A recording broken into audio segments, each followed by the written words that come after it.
राष्ट्रीय राजधानी क्षेत्र दिल्ली संशोधन अधिनियम 2021 को नोटिफाई किया गया। 27 अप्रैल से ये कानून दिल्ली में लागू हो गया है। इस कानून में दिल्ली के उपराज्यपाल की शक्तियां पहले के मुकाबले बढ़ गई हैं। पिछले महीने संसद के दोनों सदनों से पास हुआ था ये बिल। देश में एक बार फिर 3.5 लाख पार पहुंचा नए कोरोना मरीजों का आंकड़ा। 24 घंटे में 3,60,000 से ज्यादा नए केसेस, 3,293 मरीजों की मृत्यु। देश में अब तक 28 करोड़ 27 लाख से ज्यादा कोरोना टेस्ट। 24 घंटे में 17,23,000 से ज्यादा लोगों की हुई जांच। अशोका होटल बुक करने के मामले में आज हाईकोर्ट में होने वाली सुनवाई टली। केजरीवाल सरकार ने जवाब देने के लिए समय मांगा। सरकार को बताना था किसके कहने पर और क्यों जजेस और स्टाफ के लिए अशोका होटल रिजर्व रखने का दिया गया था आदेश। हाईकोर्ट की फटकार के बाद दिल्ली के उप मुख्यमंत्री मनीष सिसोदिया ने अशोका होटल का ऑर्डर रद्द किया। सूत्रों के मुताबिक सरकार को आदेश की नहीं थी जानकारी। आदेश देने वाली एसडीएम एबीपी न्यूज से बोली, अभी कुछ नहीं कहना। दिल्ली हाईकोर्ट ने कल केजरीवाल सरकार को लगाई थी कड़ी फटकार। कहा, सरकार का सिस्टम फेल हो चुका है। आपसे हालात नहीं संभल रहे तो बताएं, हम केंद्र को सौंप देंगे जिम्मेदारी।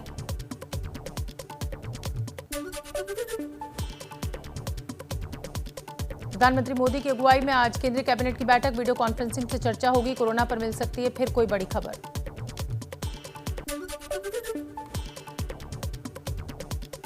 भूकंप के झटकों से दहला पूर्वोत्तर। 3 घंटे में असम में भूकंप के 7 झटके। 6.4 तीव्रता का भूकंप। असम के तेजपुर के पास रहा केंद्र। फिलहाल नुकसान की कोई जानकारी नहीं।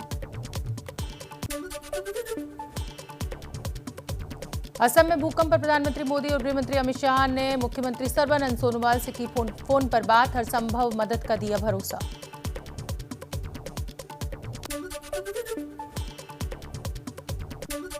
असम के सोनितपुर में भूकंप के बाद धान के खेत में जमीन से निकलने लगा पानी। सड़कों में भी आई दरार।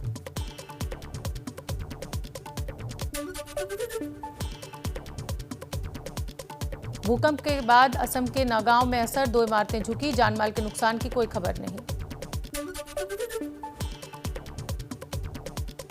पश्चिम बंगाल के मालदा में भी महसूस किए गए भूकंप के झटके। असम में 6.4 तीव्रता के भूकंप के बाद झटके महसूस किए गए। असम में आए भूकंप का असर पश्चिम बंगाल के कूच बिहार में भी दिखा। डर की वजह से लोग घरों से बाहर निकले। नुकसान की कोई खबर नहीं। महाराष्ट्र में ठाणे के मुमरा इलाके में अस्पताल में लगी आग। अस्पताल से शिफ्ट करते वक्त 4 मरीजों की मौत। सुबह 3:40 के आसपास लगी थी आग। आग की वजह का खुलासा नहीं। ठाणे के जिस अस्पताल में आग लगी उसके पास नहीं था फायर विभाग का एनओसी। सूत्रों के मुताबिक 2 महीने पहले हुए फायर ऑडिट के बाद अस्पताल को जारी किया गया था नोटिस। हिमाचल प्रदेश के शिमला जिले में कोटखाई में आग लगने से 6 घर जलकर राख। आग में एक महिला की जलने से मौत। अभी तक शव बरामद नहीं।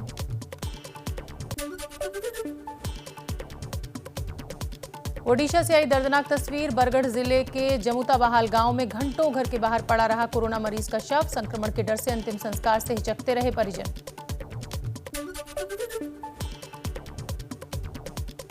कर्नाटक में लॉकडाउन के ऐलान के बाद रेलवे स्टेशन पर घर लौटने वालों की दिखी भीड़। बेंगलुरु में यात्रियों की लंबी कतार।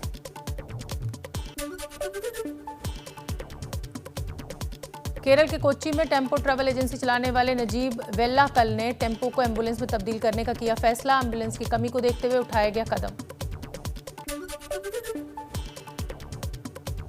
देश में कोरोना संकट पर प्रधानमंत्री मोदी ने हाई लेवल मीटिंग की। ऑक्सीजन, दवाओं और दूसरी मेडिकल जरूरतों की समीक्षा। अधिकारियों को हेल्थ इंफ्रास्ट्रक्चर तेजी से अपग्रेड करने के दिए निर्देश। प्रधानमंत्री के साथ बैठक में मेडिकल सुविधाओं और कोविड प्रबंधन पर बने 3 एम्पावर्ड ग्रुप ने देश में आईसीयू बेड्स बढ़ाने की दी जानकारी। राज्यों को ऑक्सीजन आवंटन बढ़ाने के बारे में भी बताया।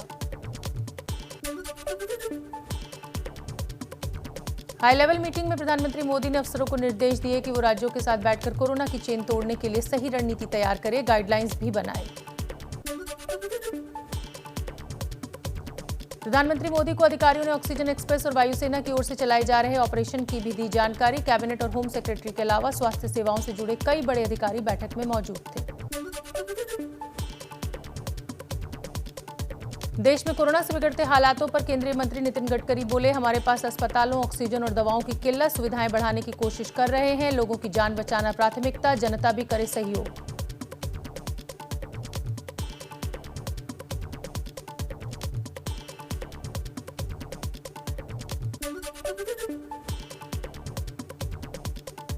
रेल मंत्री पीयूष गोयल ने कहा, कोरोना के खिलाफ सामूहिक लड़ाई तेज, ऑक्सीजन मुहैया कराने में किसी तरह की कसर नहीं छोड़ रही सरकार। कोरोना संकट पर रक्षा मंत्री राजनाथ सिंह ने सभी राज्यपालों के साथ की बैठक, कहा मुख्यमंत्रियों को भरोसे में लेकर काम करें, महामारी से लड़ने के लिए पूर्व सैनिकों, सेना के रिटायर्ड डॉक्टर्स और नर्सों को उतारा जाए। पूर्व सैनिकों के लिए बने ईसीएचएस पॉलीक्लिनिक में अस्थायी तौर पर कॉन्ट्रैक्ट बेसिस पर हो सकती है स्टाफ की नियुक्ति, कोरोना के बढ़ते मामलों को देखते हुए रक्षा मंत्री राजनाथ सिंह ने दी मंजूरी।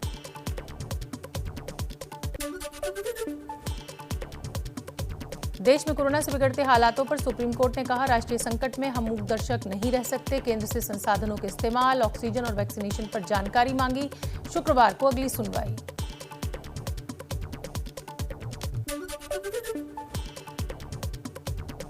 सुप्रीम कोर्ट ने वैक्सीन के अलग अलग दाम पर भी उठाए सवाल, पूछा क्यों है अलग अलग कीमत, इस पर केंद्र सरकार क्या कर रही है।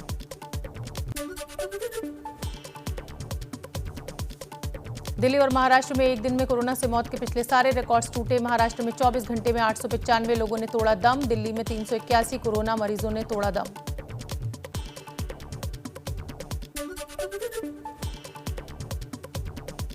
दिल्ली में पिछले 24 घंटे में 24,149 नए कोरोना संक्रमित लोग मिले, 381 लोगों की मौत के साथ कुल एक्टिव केसेस बढ़कर 99,000 के पार पहुंचे।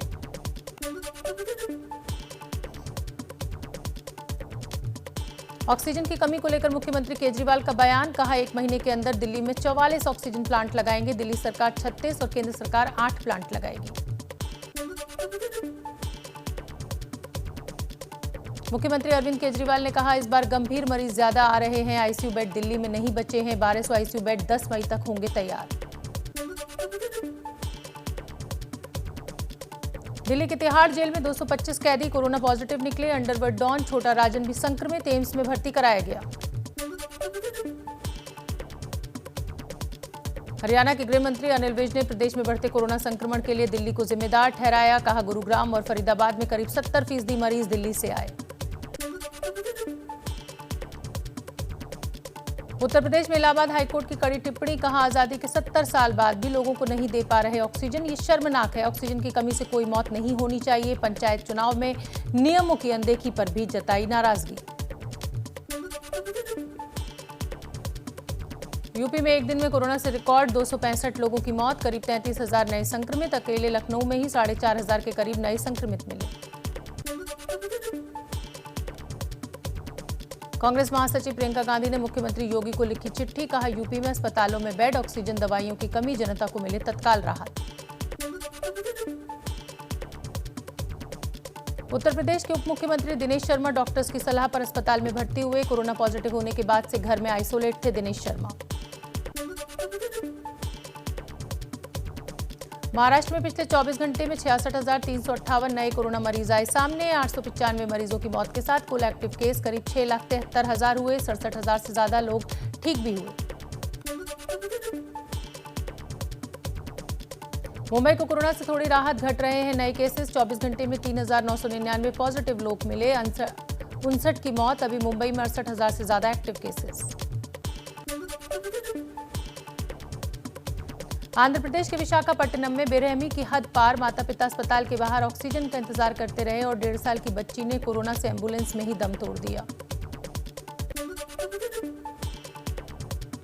गुजरात में बढ़ते संक्रमण को देखते हुए 9 और शहरों में आज से 5 मई तक नाइट कर्फ्यू, दूसरी पाबंदियां भी पहले से ज्यादा सख्त, जरूरी सेवाओं को छोड़कर बाजार, दुकानों समेत सब कुछ बंद रहेगा, 20 शहरों में पहले से जारी नाइट कर्फ्यू।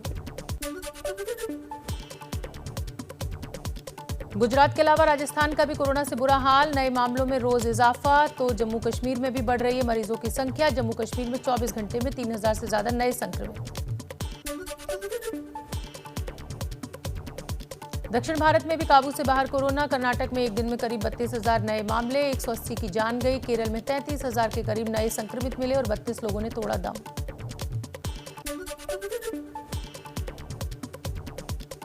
कर्नाटक में संक्रमण की चेन को तोड़ने के लिए बीती रात 9 बजे से 14 दिन के लिए लॉकडाउन जैसी सख्त पाबंदियां लागू, जरूरी सेवाओं को छोड़कर बाकी सभी के लिए कड़े नियम।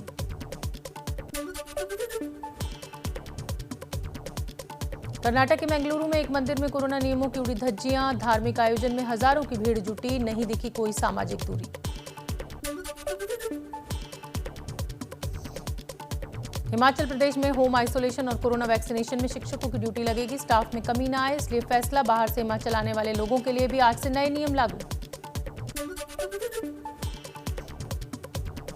देश के कई राज्यों में बढ़ रहे संक्रमण को देखते हुए पूर्वोत्तर मेघालय ने भी बढ़ाई सख्ती, मेघालय पहुंचने वालों को हर हाल में 7 दिन के लिए अब क्वारंटीन होना होगा। राहुल गांधी का कोरोना को लेकर मोदी सरकार पर फिर हमला, बोले सरकार को समझना चाहिए कि लड़ाई कोविड से है, कांग्रेस और अन्य राजनीतिक दलों से नहीं।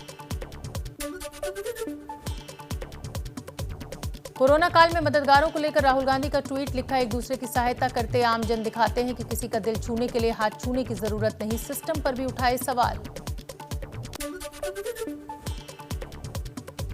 बीजेपी अध्यक्ष जेपी नड्डा आज युवा मोर्चा से जुड़े केयर्स डॉक्टर टेली कंसल्टेशन अभियान की करेंगे शुरुआत, भारतीय जनता युवा मोर्चा के फेसबुक पेज पर होगा लाइव। आज से 18 साल और उससे ज्यादा उम्र वाले टीकाकरण के लिए कोविन या आरोग्य सेतु ऐप पर रजिस्ट्रेशन कर सकेंगे। 1 मई से देश में शुरू हो रहा है तीसरे चरण का टीकाकरण। महाराष्ट्र में 18 साल और उससे ऊपर के लोगों को 1 मई से मुफ्त वैक्सीन दी जाए या नहीं, इस पर आज उद्धव कैबिनेट की बैठक में फैसला लिया जाएगा। लॉकडाउन बढ़ाने पर भी हो सकता है फैसला।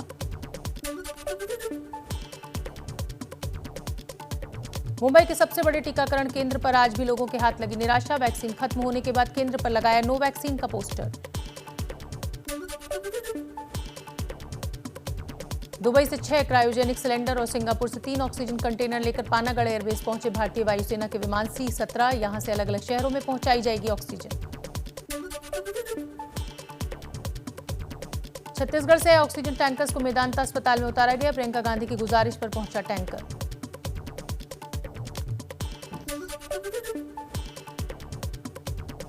मध्य प्रदेश की पहली ऑक्सीजन संजीवनी एक्सप्रेस मंडीदीप स्टेशन पहुंची, बोकारो से आए इन 2 ऑक्सीजन सिलेंडर्स को भोपाल के अलग अलग अस्पतालों में भेजा जाएगा। त्रिपुरा के अगरतला में सारे बड़े बाजारों को खुली जगह शिफ्ट किया जाएगा, सामाजिक दूरी का पालन हो सके इसलिए सरकार का फैसला।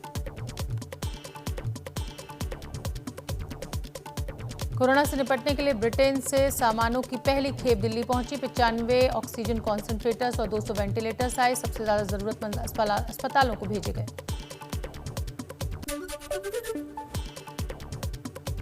कोरोना के खिलाफ जंग में आयरलैंड भी भारत के साथ, आयरलैंड की ओर से भेजे गए 700 ऑक्सीजन कॉन्सेंट्रेटर्स आज दिल्ली पहुंचेंगे। कोरोना संकट में भारत की मदद में पुराना दोस्त भूटान भी आगे आया, भूटान रोजाना 40 metric tonne liquid oxygen Bharat भेजेगा।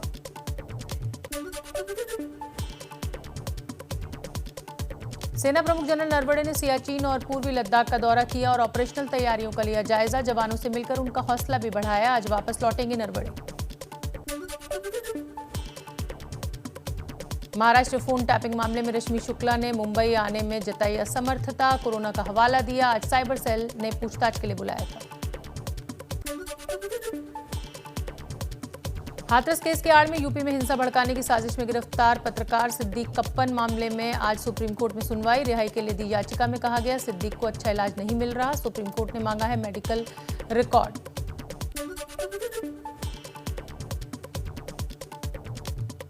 उत्तर प्रदेश के हाथरस में जहरीली शराब पीने से 5 लोगों की मौत, परिजनों की शिकायत पर एक शख्स पर केस दर्ज, कब्जे से पुलिस ने भारी मात्रा में शराब की खाली बोतलें की बरामद। यूपी पुलिस को बड़ी कामयाबी, मऊ में मुठभेड़ के दौरान 1 लाख का इनामी बदमाश लालू यादव ढेर, पूर्वांचल समेत कई राज्यों में 80 से ज्यादा आपराधिक मामले दर्ज हैं।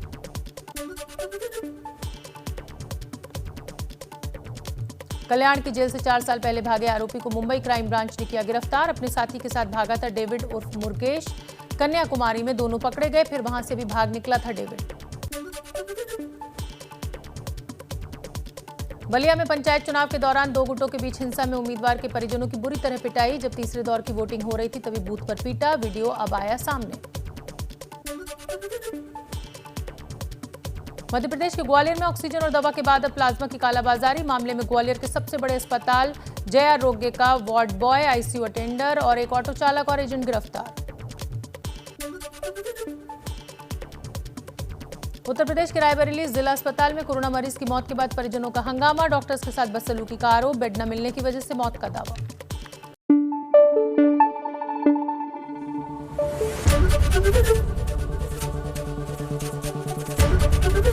एबीपी न्यूज आपको रखे आगे।